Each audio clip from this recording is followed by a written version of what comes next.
Okay, Kaustubh sir, I'm very happy to have you here. Thank you from the bottom of my heart for joining our community today. And just to tell you how much you mean to us, you are the first person to be interviewed in our community.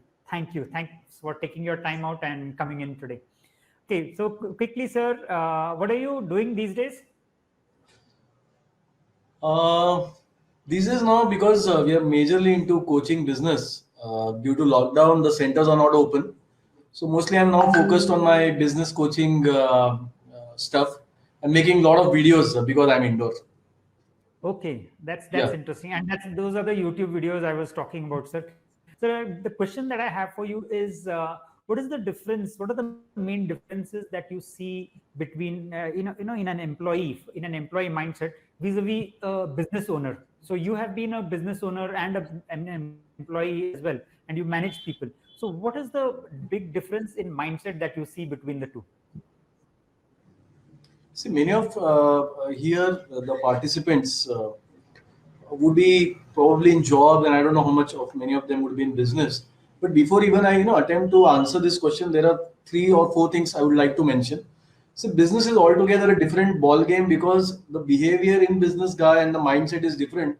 Because a business guy, he puts a lot of skin in the game. So whatever happens there, he gets directly affected. And in fact, there is a lot of motivation also because money directly comes to your pocket. And that does not happen. Motivation is only once in a month when you are employed. And for us, people who run retail centers or coaching business, it is almost a daily job. So that keeps you pumped up. Uh, Another difference, and before I move to answer that question, is what I found is the pleasure that comes with flexibility, flexibility about your own choices, the decisions that you make, the complete ownership that comes with it. So sometimes it is not about money, but I think I prefer that flexibility. That used to haunt me when I was working in a corporate. So I realized very quickly that was not my cup of tea. So coming back to, I've been into business for now 10 to 12 years now. Uh, and keeping this background in mind, still I have met a lot of professionals who have been very aggressive and showcasing a lot of professional attributes when it comes to their mindset. I just penned down a couple of them.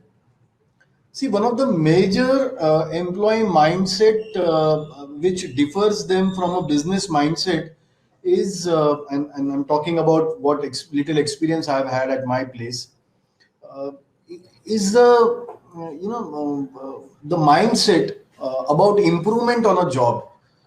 I've very seldom come across professionals who want to improve their job for the sake of improving the job. But if you look at business people, when we are there, we want to improve all the time. Now, money could be the motivation, it could be free will that we exercise. That is apart. But the true professional at workplace do not care whether it is going to affect the job or whether it is going to benefit them. They strive for improving all the time. Now, for example, now we as running the business would always look how we can utilize time better, how we can raise our productivity, how we can improve our Yes, people skills. There are several aspects to it, but that correct. is one limiting aspect I have found with very wonderful people that I've worked with, that they are limited because they just don't have this thought and the mindset that jobs are something which are just not supposed to be a part of the checklist. You have to come here every day to improve yourself, to hone your skills. That's one difference I have found. Second difference I have found is, and I'll take example of my partner. He's Mr. Nitin. See, when we started this cat center business, Nitin was coming off as a well-off regional manager for this brand cat center. No, yeah, And for the Vinayak told me. for first couple of years, he was working for 15,000 rupees a month. And I didn't quit my job. He was the first to take the lead. But today, when I look back 10, 12 years back, I really am astonished how he could do it, just to work for 15,000 a month. And he got married in about 6 months when we started the business. If you ask to any of the person that have been worked in 10, 12 years to do such a sacrifice, for the sake of learning or for the sake of a big mastery goal, I think pretty improbable. So Okay, one difference which I have found out, yes, sir. no, sorry, go ahead. Yes. Yeah. So one difference that I want to highlight to participants and to you as well, that what I observed in Nitin was that always he had this uncanny ability where he had a very reasonable view for the future. He was not the one who is to be bogged down by uncertainty. These were really early days. We were all coming from a couple of years of job experience. Nitin had a 5 years experience, but So you're today talking about of CAD center. Nitin was the regional technical head for CAD Center. He used to look for Yeah. Maharashtra. He used to Okay. look for Gujarat as well. Yeah. Mm-hmm. So we were all coming. See, handling businesses there in operations and doing it yourself was a completely different ball game altogether. But Nitin had a very clear idea that when are we going to peak, when we'll be doing well, how much the gestation period would be. I think I have found people in the when we play a role as an employee to have a very short-sighted, and probably I would it would be very generalizing stuff, but having a very narrow vision for a restricted approach. Let's say, for example, post this lockdown, we are asking few of them to have a salary cut. Many of them are really bamboozled. They don't know whether they are continuing with us or not. So that's how it goes. Another attribute which I found is about results. I think entrepreneurship is directly, because I think the buck stops here maybe. So we directly go for results. Whatever the obstacles may be, we have to think through. We have to crack. We don't have time for all those obstacles. In employee mindset, which limits them, is जितना है उतना करते हैं, अगर हो गया तो ठीक है. Maybe in my context, that those are the three differences of mindset that I found. Yeah. And why do you think this is the case? Meaning, why? What should the employees do to be able to inculcate these positive traits that you mentioned? How can they go about it? See, when I reflect back with some of the most wonderful people that I worked with, in fact, Reena ma'am was also one of the favorite person here, because she went beyond the nature of her job. She had all the qualities which Howard Gardner would cite in a 21st century profession. And I want to tell you, I what I know about her and understand. But all the wonderful people which I worked with, and if I reflect back on what are they potent with, what is that is hidden in them, and why they are not able to do it. One thing that I have found is, sorry, I lost the track of your question. What was the question, sir? How do you inculcate it? Now, how do employees inculcate, some Yeah. of these positive, important traits that you've mentioned are missing? Yeah. Maybe a little bit of nostalgia with Reena ma'am. Got off the track. So one thing that I found a common trait in all these wonderful people who are still a part of my core team is they have not at all invested in their improvement. They have never bought books for themselves, no magazines, no going for any workshops. Half of them are into sales job, not even buying any sales kit or any workshops. Yeah. Sorry to interrupt, sir. There's one very nice line which I I heard recently is educating yourself for self-development is not an expense; it is an investment, and that is It's I an think what investment. you're doing too. Yeah. Absolutely. Yeah. So, Good. I think one way to inculcate all these values is, one, they have to observe very keenly. Second, they must reflect on whatever is happening to them. And finally, they must draw a matrix that, just like being your own university, I would like to use that phrase, and design their own curriculum. Because after a certain point, if you're getting the job done, if you're getting results decently, I think the employer is not much interested to look after every aspect of yours. It is very few organizations who can, who are not a part of cutthroat competition, who really have the time and money and the energies to pursue you to go for excellence beyond the job criteria. So many of times, it falls upon you. So what do you do to inculcate? I think you should form a matrix and then design your own curriculum, just be your own university. That's what I have found in ultimate professionals who have worked. Yeah, Yeah. makes absolute sense, sir.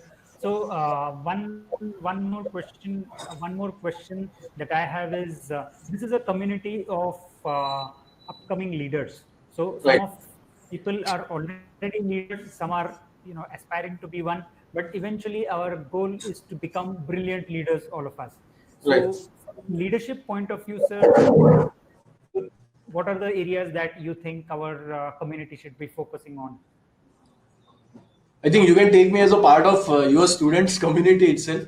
I think one thing which has absolutely matured me as a leader, and now after 10, 12 years of journey um, into business, this was 2016, and I was such an aggressive leader because I come from a sales marketing background. I think we हमारे संस्कार ही वैसे थे. We were so brash. We were in fact very raw. When I look back at me 5 years down the line, I sometimes feel ashamed the way I led people. And this was in 2016. I used to run a brand on FC Road, Pune, and 12 people left on one single day. 12 people, the entire team, in matter of 2 days, the office was empty, and I don't know what went wrong. But that was 2016. I had entirely put the blame that this team was corrupt, and I've identified a couple of people who sabotaged us and who was consistently backbiting and all. But that was all piece of shit. The real crux of the matter I realized over a period of years is when I started consulting business, I started meeting a lot of people, that it was my man management skills, it was my people skills, and it was my own emotional intelligence that was a big deterrent, and that ultimately proved to be determinant in how I handled people. So over a period of last 4 years, I think one skill which I would recommend to my fellow participants here is go for learning people skills and go for absolutely just hone your emotional skills. Uh, anybody you get hold of, and I think I saw your curriculum. I think it is pretty inspiring how to deal with office politics and emotional intelligence and leadership mastery.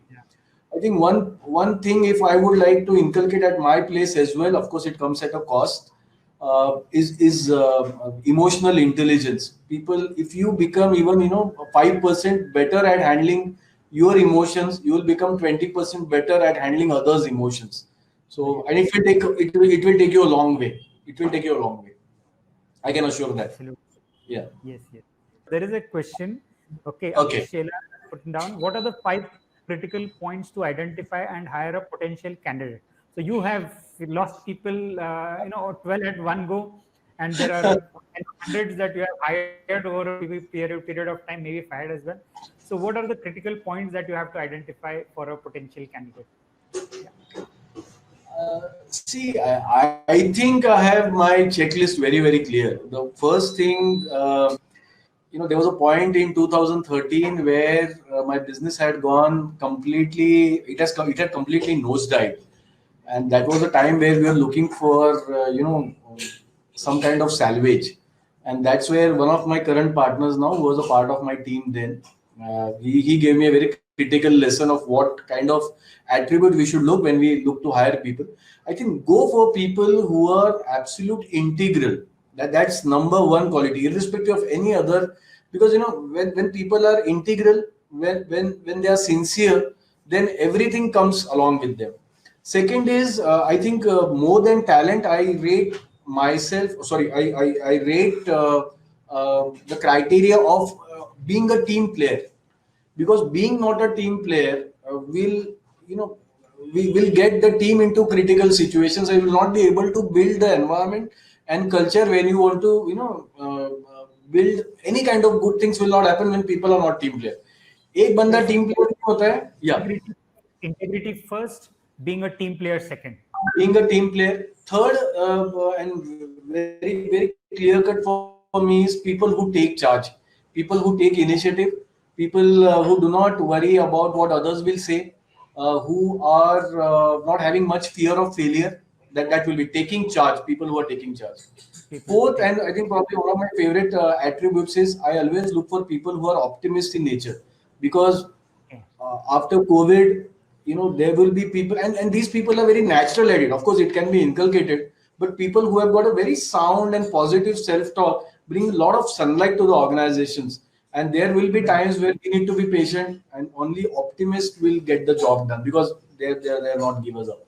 I think fifth one is I would look for people who always love to improve continuously. I love people who are learning. I lost one team member recently. She had to shift to other place. But what I loved in this girl name was Harshita, always looking to improve. So talent does not matter. It is about continuous improvement. That's Yeah. fantastic, sir. Awesome tips. And we have a few other questions as well. So, those 5 critical points regarding hiring a potential candidate, very useful. Okay. So the question: how do you decide the long-term and short-term goals? Is it based on ambition or market condition? So this is for your personal, at the personal level. How do you decide your long-term and short-term goals? Is it influenced by your ambition alone, or do you take market conditions also into consideration? Difficult question. How do you decide the long term and short term goal? I think how do I decide? See, most of it comes through self awareness. What do you want to achieve? What are you good at? So short term will be just should be ideally whatever your strategy should be placing you a long term goal.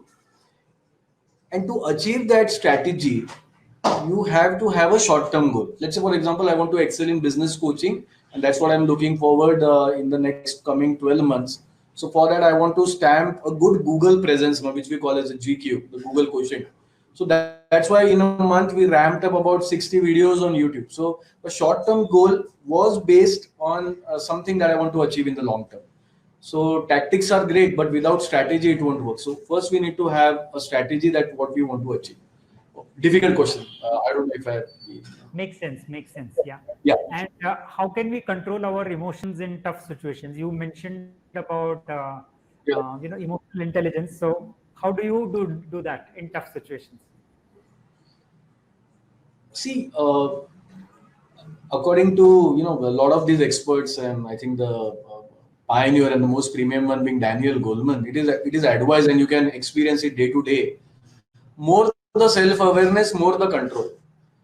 More you are aware about your thoughts, your emotions, your feelings, what is happening inside you, what is driving you. It will help you in tough situation. I recollect a guy who has a wonderful YouTube channel, and a week back somebody really put a very nasty and a vulgar comment on one of the videos that he had made for some female awareness about clothes and just social cause. And this guy was really upset, and he made me that call. So that is only one thing that I told him, that what is bothering you about that comment. So he said he has written something personal about me. So when that awareness came in, and I asked him to reflect on that event and write a half piece of paper, and in the evening I got a call that he was really cool. So these are minor situation in tough situation, but even in the crisis of life, if you can have self awareness, if you can peep inside, and second, then if you can have a positive self talk, if that's a habit, then you can deal with tough situations. Yes. And I Yeah. think habit is an important point there, because once you can't become self-aware overnight. You'll have to keep Yeah. working on it, and there will be times where you will stumble. Your emotions will get out of control. Then you need to reflect, come back, and continue on your journey of self-improvement and managing your emotions. Yeah, So, very true, sir. what do you do for self awareness? Sorry. So, what do you personally do for improving your self awareness and inculcating as an habit? Yeah, personally, sir, I have a few things. First of all, I do meditation and I do journaling. So I have a journal which I write, and in that I mention about gratitude. So whoever I'm thankful to. So for example, in the diary tomorrow morning, I'll be thankful to you and the community as well. So I Okay. mention that, and whoever I offend in action or even in thought, I just put it down in my forgiveness list. So that Okay. helps me improve my self awareness. And what happens is that I don't do it the previous day, because sometimes I might still be, fuming. So I do it the next morning, first thing in the morning. And Okay. that time I'm much more reflective. And so what happens is that even if I slipped, by the next morning, the realization is there. So what I've seen is that, and I've been doing this since, almost 6 months now. And what I've seen is that, the number of times where I lose control of my emotions has come down drastically. In fact, I don't remember in the last 1 2 months when I have really lost control. So, Okay. and my forgiveness list is almost zero every day, because I Okay. don't have to ask for forgiveness to anyone. That is how I have been doing it. So daily journaling has been my, I know, that is what. We have some more questions, sir. I was thinking of letting you go. How much technical and domain knowledge is important with respect to leadership? Uh, I think it's a technical and domain knowledge very important to leadership. I don't know because I've completely come from a sales background, but I'm sure that there must be some golden mean that we have to find out. Yeah, I can speak from a corporate, in a corporate world where you have large organizations and mega teams.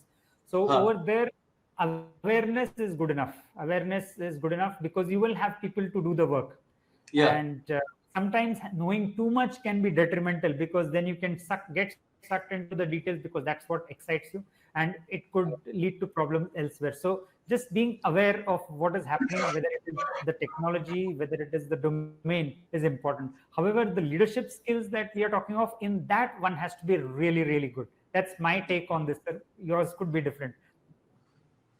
uh, yeah. I think we need to probably strike a golden mean in that. But when it comes to leadership, I think the skill set is little different.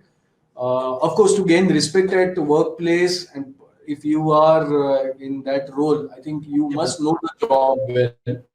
Yeah, but leadership skill sets are different. It is more about people, attuning to their emotions, taking care, being nice. And that's how it is. Yeah. Yeah. And Rao Saib asks, in the team, some of the people are always confused. How do you take them on track and align them to the work? So if there are team members who are confused, what do you do?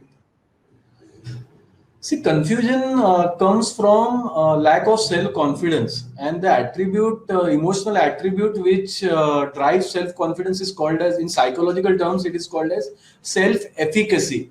Self efficacy means every time we are given a new task or we are given any task, there is a judgment that we take about our own ability. It is our own judgment about our own ability, about our performance. Will I be able to do it or not? So people who are confused and not able to make the mind, according to what literature I have gone through and I've observed uh, in my surroundings as well, people who are always confused, they lack self-efficacy. So you have to work on their self-efficacy. And what it means is, there may be two set of people. One may say very confidently yes to a task, the other may be confused. So what is the difference? I think one is full of self-efficacy, and that's why the confidence is there. The other lacks self-efficacy. So what you do with the team member, be to improve his performance, you just ask him to relax and listen to his self-talk. I think the problem with confusion is in the self-talk. If he knows, if he is competent and still is confused, I think we'll have to take that judgment as a leader. If he is competent and confused, then you need to listen to his self-talk and ask him to address it then and there. And is there some kind of communication that the leader himself or herself can do to, get the confusion sorted? Yeah, absolutely. Absolutely. See, the leader's job is to make them aware.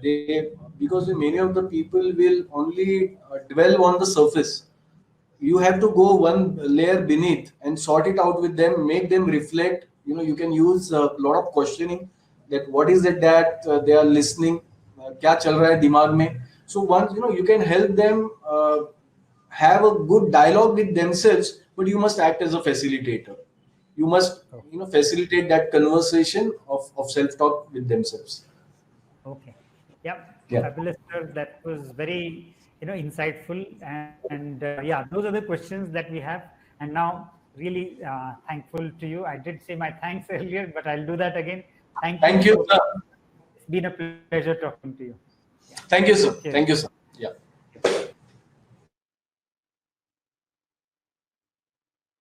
Yeah.